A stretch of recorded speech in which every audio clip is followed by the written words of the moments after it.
Bismillah ar-Rahman ar-Rahim. Dans le nom d'Allah, le tout miséricordieux, le très miséricordieux. Mes chers frères et sœurs, l'avenir est un mystère que nous tentons tous de percer, mais il n'appartient qu'à Allah seul de le connaître dans toute sa profondeur. Aujourd'hui, nous nous apprêtons à explorer une avancée qui touche non seulement à la technologie et au progrès humain, mais aussi à la manière dont nous, en tant que société, façonnons notre monde. Le projet du train suspendu, ce monorail qui pourrait transformer l'Algérie, n'est pas seulement un miracle technique, mais une chance de réfléchir sur le chemin que nous prenons dans cette vie. Le prophète Mohammed, paix soit sur lui, nous a dit « Agissez dans ce monde comme si vous y seriez éternellement, et agissez pour l'au-delà comme si vous alliez mourir demain. » Cette parole résonne aujourd'hui, car chaque projet, chaque avancée, chaque pas que nous faisons doit être mesuré à la lumière de ce qui est bénéfique pour l'humanité, et non seulement pour nous-mêmes.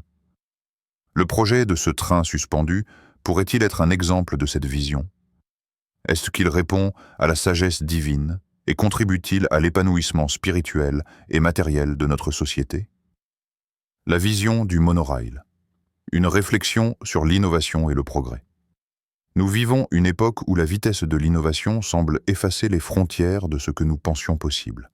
Le monorail, ce train suspendu qui pourrait transformer notre quotidien, n'est pas simplement un miracle technologique, il est porteur d'une vision d'avenir, où le progrès ne se mesure pas uniquement à la quantité de métal et de béton que nous employons, mais à la manière dont ces infrastructures nous rapprochent en tant que société.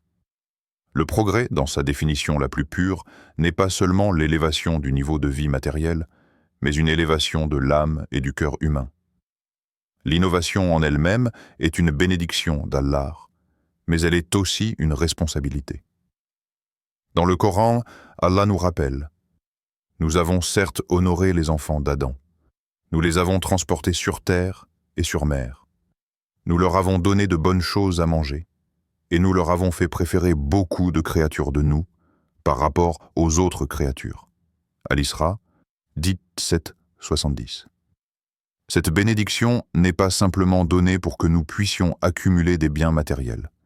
Elle est donnée pour que nous utilisions ce qu'Allah nous a confié dans le but d'élever l'humanité, de créer des ponts entre les peuples et de servir l'harmonie et la paix. Le monorail, dans cette perspective, n'est pas une fin en soi.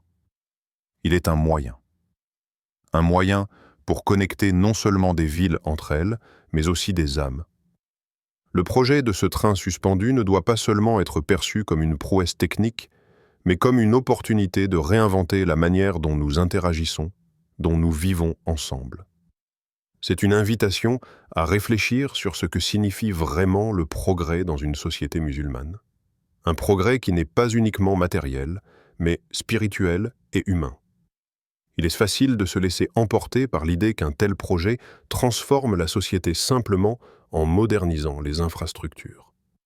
Cependant, un projet de cette envergure qui touche à l'essence même de la mobilité doit aussi être vu sous l'angle du lien spirituel qui unit les individus. Le prophète Mohammed, paix soit sur lui, nous a dit « Les croyants, dans leur amour, leur miséricorde et leur compassion les uns envers les autres, sont comme un corps. Si un membre souffre, tout le corps se souffre. » Sahih Muslim. Cette citation ne s'applique pas seulement aux relations humaines directes, mais à la manière dont une société doit fonctionner. Le progrès, la modernité doivent être des moteurs de solidarité et de compassion, unissant les individus dans un même objectif de paix et de bien-être. Nous pourrions nous poser la question, ce monorail n'est-il pas une forme de sadaka, charité, pour l'âme collective de la nation? Lorsqu'il sera opérationnel, il facilitera la vie de millions de citoyens.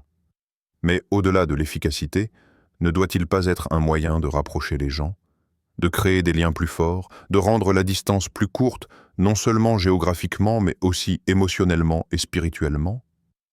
Le véritable progrès, mes chers frères et sœurs, ne réside pas seulement dans la vitesse des trains ou l'architecture des bâtiments, mais dans la capacité à rapprocher les cœurs des uns des autres. Le projet du monorail nous offre également l'opportunité de repenser notre rapport à l'environnement et aux ressources. Dans le Coran, Allah nous enseigne que il est celui qui a créé pour vous tout ce qui est sur la terre.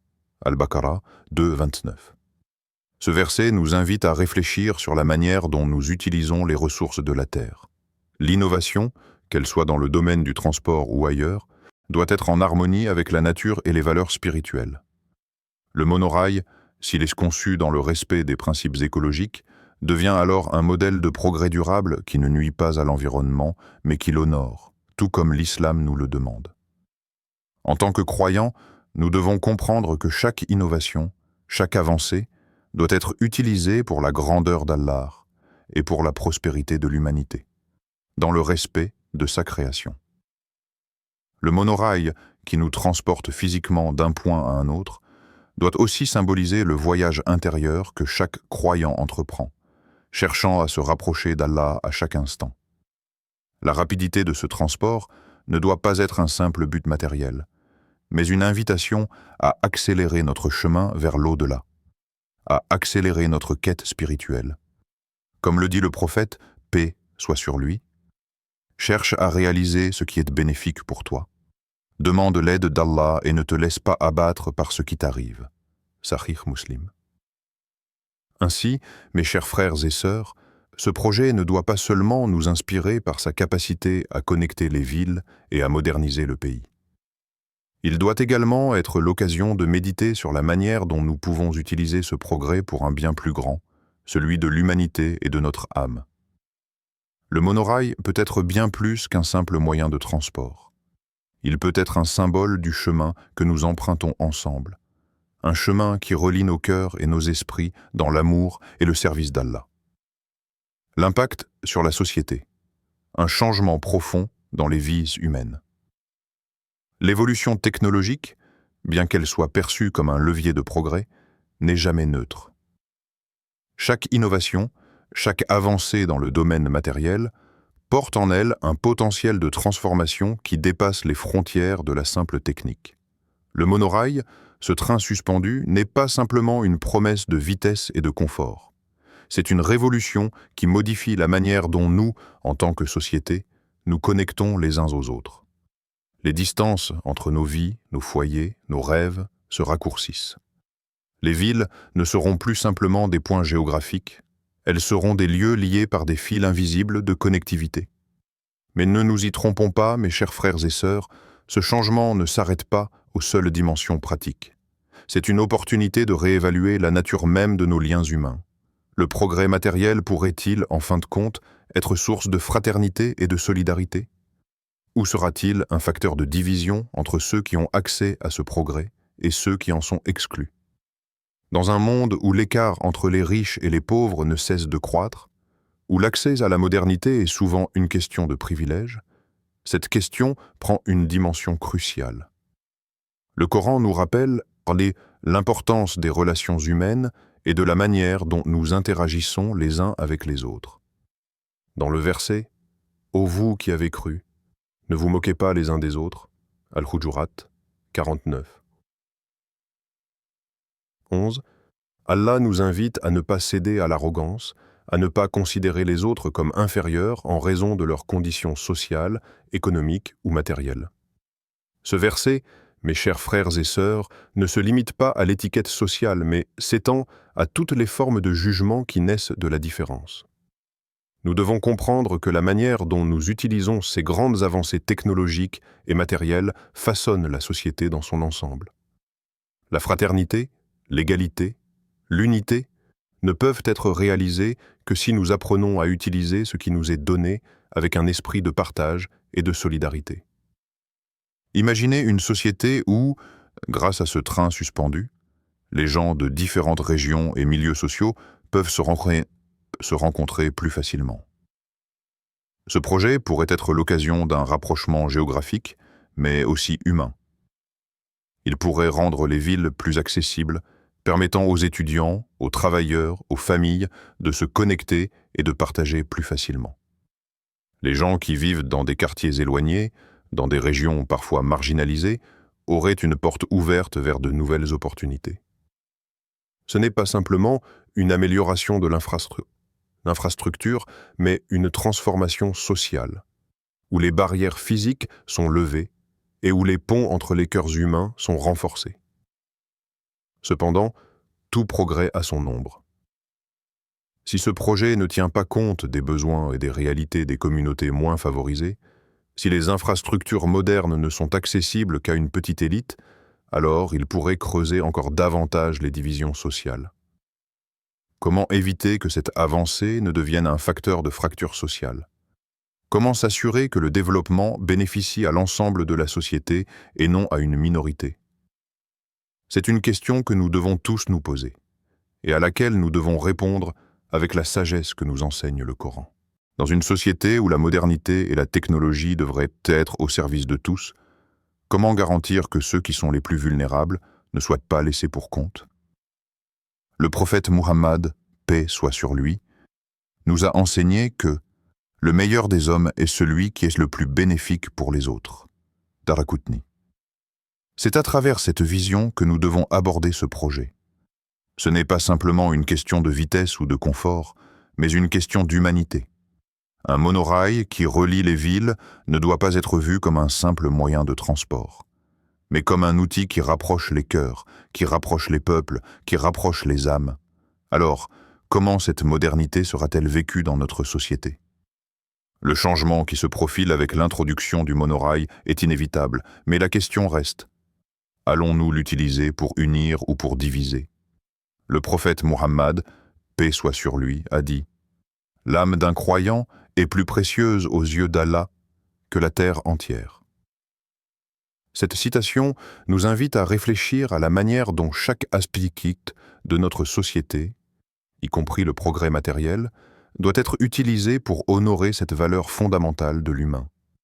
Chaque projet, chaque infrastructure doit être conçue avec cette notion en tête. Que tout ce que nous construisons, qu'il s'agisse de bâtiments ou de ponts, doit être une occasion d'élever l'humanité, d'unir les âmes et de renforcer la solidarité. Le monorail peut être un vecteur de transformation sociale, à condition qu'il soit utilisé comme un moyen d'unité, d'égalité et de rapprochement. Ce projet, qui traverse nos villes et nos campagnes, doit également traverser nos cœurs, les rapprochant, les unissant dans l'amour d'Allah, dans la fraternité humaine et dans la quête d'un bien-être collectif, non pour une élite mais pour tous les enfants d'Adam. Le monorail et les défis spirituels entre détachement et attachement. L'essor des grandes infrastructures, comme ce projet de monorail, soulève une question essentielle qui touche à la fois notre quotidien et notre spiritualité. Comment naviguer entre l'attachement et le détachement? Dans un monde où les avancées technologiques se multiplient, nous nous retrouvons souvent confrontés à une forme de tension intérieure. D'un côté, le confort matériel, les promesses d'une vie plus rapide et plus connectée. De l'autre, la nécessité de rester spirituellement détaché, de ne pas laisser ce monde temporaire gouverner nos cœurs. Le monorail, tout comme toutes les inventions humaines, peut être une bénédiction si nous l'utilisons dans le respect des principes divins.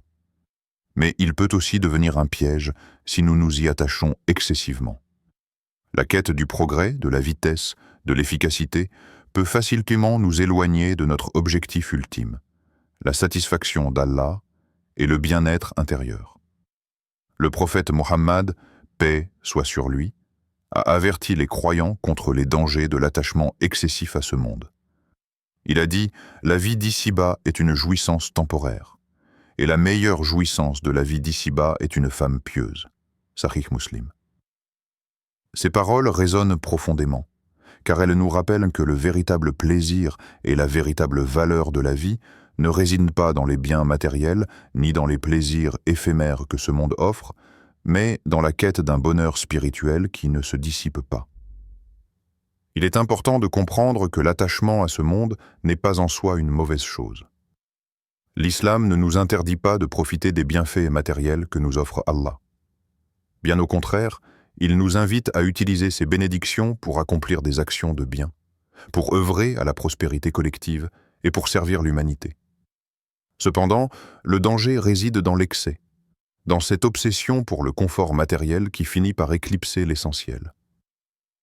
Ne laissez pas vos biens et vos enfants vous distraire de la pensée d'Allah. Al-Munafiqun 63:9.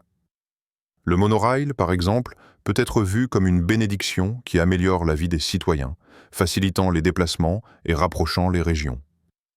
Mais si nous nous attachons à cette infrastructure en elle-même, si nous croyons que notre bonheur dépend uniquement de notre capacité à voyager plus vite ou plus confortablement, nous risquons de perdre de vue l'essence de la vie, notre relation avec Allah.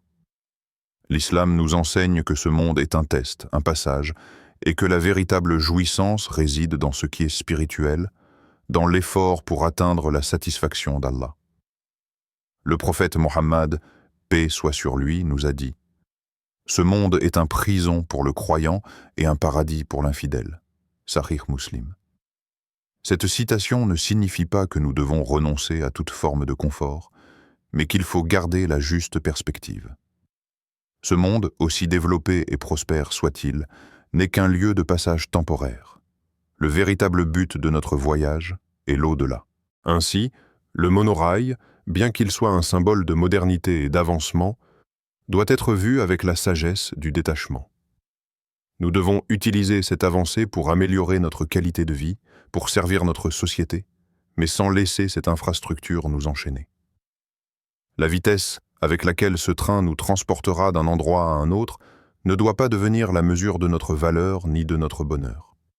Car ce que nous recherchons réellement, ce n'est pas un simple transport plus rapide, mais un voyage spirituel plus profond qui nous rapproche d'Allah à chaque étape. Le prophète, paix soit sur lui, nous enseigne que la meilleure forme de richesse est celle de l'âme et non celle des biens matériels. Il nous invite à rechercher la paix intérieure, cette tranquillité du cœur qui ne peut être obtenue par la possession des biens mondains, mais par l'amour d'Allah et la satisfaction dans sa volonté. Le monorail, tout comme toutes les autres inventions humaines, doit être utilisé avec cette sagesse. Il ne s'agit pas de courir après la vitesse, mais d'avancer lentement et sûrement vers notre Créateur, en prenant le temps de cultiver notre foi, de méditer sur nos actions et de nous rappeler chaque jour la véritable nature de ce monde. Dans le Coran, Allah nous rappelle « Ô vous qui avez cru, ne laissez pas vos biens et vos enfants vous distraire de la pensée d'Allah. » Al-Munafiqun 63:9. Cela nous invite à réfléchir à la manière dont chaque progrès que nous rencontrons peut être une opportunité d'affiner notre conscience spirituelle, de renforcer notre lien avec Allah et de ne jamais oublier que ce monde n'est qu'un moyen et non une fin. En fin de compte, mes chers frères et sœurs, le monorail est une bénédiction qu'Allah nous accorde, mais ce n'est qu'un des nombreux moyens par lesquels nous pouvons voyager à travers ce monde. Le véritable voyage, celui qui compte, est celui qui nous mène vers Allah. Que ce projet ne soit pas un moyen de nous attacher davantage à ce monde, mais un outil pour nous aider à avancer sur le chemin spirituel, un chemin de détachement des biens matériels et de rapprochement avec notre Seigneur.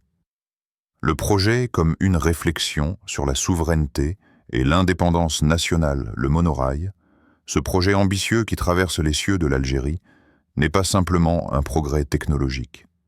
Il porte en lui un message profond, un message de souveraineté, d'autonomie et de leadership. À travers cette infrastructure moderne, l'Algérie se dresse fièrement, affirmant sa capacité à répondre à ses besoins internes et à se projeter vers l'avenir avec confiance et indépendance. Ce projet, tout comme chaque avancée dans le domaine de la science, de la technologie et de l'organisation sociale, est une occasion pour nous de réfléchir sur notre propre souveraineté. L'Algérie, en développant ce monorail, ne fait pas que répondre aux exigences de la modernité. Elle affirme son droit à la dignité et à la self-sufficiency, en créant des solutions qui lui sont propres, sans dépendre de l'extérieur. C'est une déclaration de fierté nationale et de vision pour l'avenir. Un peuple qui prend en main ses propres destinées et qui utilise ses ressources et son savoir-faire pour améliorer ses conditions de vie ne fait pas seulement preuve de progrès technique, mais de maturité nationale. Allah, dans le Coran, nous rappelle cette bénédiction d'autodécouverte et d'autosuffisance. Et il vous a donné ce que vous ne connaissiez pas. Al-Fatr 48:20. Ce verset résonne puissamment lorsqu'on considère ce monorail.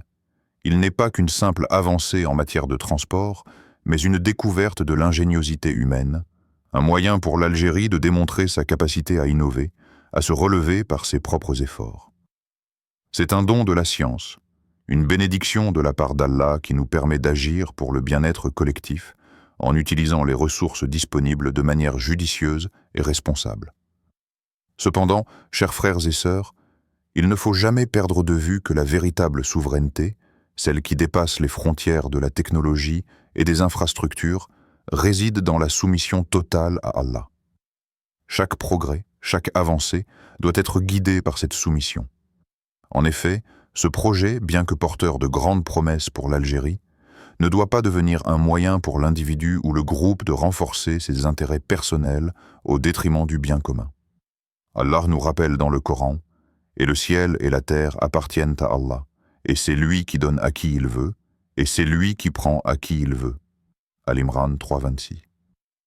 En ce sens, la véritable souveraineté réside dans la compréhension que nous ne possédons rien, mais que nous devons utiliser ce que nous avons dans le respect de la volonté divine. L'Algérie, en poursuivant ce projet, peut donc symboliser une nouvelle ère d'indépendance, non seulement économique et sociale, mais aussi spirituelle. Ce monorail n'est pas seulement une solution pratique pour améliorer les déplacements entre les villes, il est aussi un acte de foi. Un acte de foi dans la capacité de l'Algérie à se relever, à se redresser et à marcher sur la voie de la prospérité avec l'aide d'Allah. La souveraineté véritable, celle qui honore la dignité humaine et celle qui reconnaît que chaque progrès, chaque avancée, doit être un moyen de servir le bien commun, de servir Allah et l'humanité. Le prophète Mohammed, paix soit sur lui, nous a dit « Le meilleur d'entre vous est celui qui est le plus bénéfique pour les autres. » Daraqutni. Cette sagesse, mes chers frères et sœurs, doit guider chaque projet, chaque initiative. Ce n'est pas la grandeur de l'infrastructure en soi qui compte, mais la manière dont elle est utilisée pour améliorer la vie des gens, pour rendre service à la société dans son ensemble, pour renforcer les liens entre les individus et pour rapprocher chaque âme du bien suprême qui est la satisfaction d'Allah. Ce projet est aussi une invitation à réévaluer ce que signifie réellement la souveraineté dans notre vie quotidienne. Est-ce que la souveraineté pour nous consiste seulement à avoir le contrôle sur nos ressources et nos infrastructures, ou est-ce qu'elle va au-delà? La véritable souveraineté, mes chers frères et sœurs, n'est pas l'indépendance dans le sens terrestre du terme, mais l'indépendance spirituelle, celle qui nous permet de nous détacher des biens éphémères de ce monde et de nous tourner uniquement vers Allah. Comme il est dit dans le Coran, « Et adore ton Seigneur jusqu'à ce que la certitude vienne à toi. » Al-Hijr 15:99. Nous pouvons et devons être fiers de ce monorail, mais nous devons toujours nous rappeler que la véritable souveraineté réside dans notre capacité à nous soumettre à Allah, à servir les autres avec sincérité et à œuvrer pour un monde juste, équitable et solidaire. Chaque projet, qu'il soit un progrès matériel ou spirituel, doit être utilisé comme un moyen de rapprocher nos cœurs d'Allah et de servir l'humanité dans sa quête de bien-être et de paix. Ainsi, le projet du monorail en Algérie, dans sa magnificence et ses promesses, nous invite à réfléchir à la manière dont nous abordons le progrès. Est-ce qu'il s'agit simplement de gagner du temps et de réduire les distances? Ou bien avons-nous l'opportunité de bâtir des ponts entre les âmes, de rapprocher les cœurs et de réconcilier nos désirs matériels avec notre quête spirituelle? Le prophète Muhammad, paix soit sur lui, nous rappelle « Là où il n'y a pas de bien pour l'homme dans ce monde, il n'y en a pas pour lui dans l'au-delà. » Sahih al-Bukhari. Que ce projet soit une occasion de concilier les deux mondes, en rendant ce monde meilleur tout en gardant à l'esprit notre destination finale.